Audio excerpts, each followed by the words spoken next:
mutane sun fara aikin mutanen ƙaunar Lut, maza da mata, an ce karuwa yake a duniya yanzu. wala Allah cikin sababin da muke samun musibobi amal ƙaunar Lut sai karuwa yake a duniya, maza da mata. Ga cututtuka da ke tattare da shi. Saboda haka yau in aurar da yarinya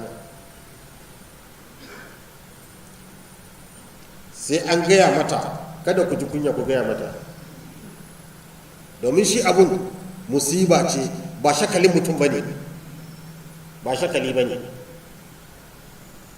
bala'i ne Allah ke saukarwa a mutane yana jaraba su da shi, amma duk wanda ya tadarru'i wurin Allah yana iya bare shi.